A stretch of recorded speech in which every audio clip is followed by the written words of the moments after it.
အားလုံးပဲမင်္ဂလာပါ Safe Hospital Safe Healthcare ဆိုတဲ့ campaign လေးအကြောင်းပြောချင်တာပါဒီ campaign လေးကဒီလကုန်ထိရှိမယ်တကယ်အရေးကြီးတာကတော့ကျွန်တော်တို့ရဲ့ CDMers ကျန်းမာရေးဝန်ထမ်းတွေကနေပြီးတော့မြေပြင်မှာရှိနေတဲ့ပြည်သူလူထုရဲ့ကျန်းမာရေးစောင့်ရှောက်မှုကိုအသက်အန္တရာယ်ချားရနေပြီးတော့ခေတ္တပေးနေကြတယ်ပြုစုစောင့်ရှောက်ကုသပေးနေကြပါတယ်အဲ့တော့ဒီပြည်သူလူထုရဲ့ဒီလိုအသက်ကယ်မှုကိုချီတွေဘုံတွေချားမှာစောင့်ရှောက်ပေးနေကြတယ်ကျန်းမာရေးဝန်ထမ်းတွေအတွက်ကျွန်တော်တို့ကအကာအကွယ်လေးတစ်ခုကိုကျွန်တော်တို့ကြီးကွယ်မြတ်ကွယ်ရသူတွေကပြုလုပ်ပေးခြင်းနဲ့စေတနာတွေပြုလုပ်ပေးခြင်းနဲ့စိတ်တွေနဲ့ဖြစ်တည်လာတဲ့ campaign လေးပါအဲ့တော့အားလုံးပါဝင်ပေးဖို့ဆိုတာထက်ကျွန်တော်တို့ဒီ video လေးမှာအဓိက target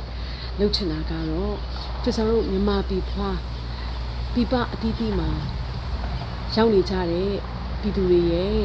ကျန်းမာရေးဝန်ထမ်းတွေရဲ့ပေါ့နော်သူတို့တွေကိုအထူးကကိုယ့်ရဲ့ profession တူညီကိုမောင်နှမတွေကိုအထူးတူ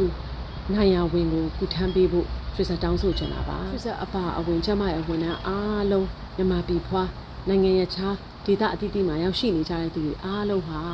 ဒီ CDM ဆရာဝန်တွေအတွက်ဆွေးတို့တွေနိုင်ရအထူးပါဝင်ပေးကြရအောင်နော်ဖရစန်နဲ့ကိုလင်းကနေလေဒီရောင်နီ US store ကနေပြီးတော့ရရှိလာတဲ့တဲကစေယုံတယုံကိုမတည်ပြီးဖို့အတွက်ပြင်ဆင်ထားပါတယ်ဟုတ်အဲ့အတွက်ကြောင့်မလို့အားလုံးအတူပါဝင်ပေးကြဖို့ကျွန်တော်တို့ကျမရေးဝန်ထမ်းညီကိုမောင်နှမတွေအတွက်မြေပြင်ကကျမရေးစောင့်ရှောက်မှုကိုလိုအပ်နေတဲ့လူထုအတွက်အားလုံးအတွက်နှိုးဆော်လိုက်ရပါတယ်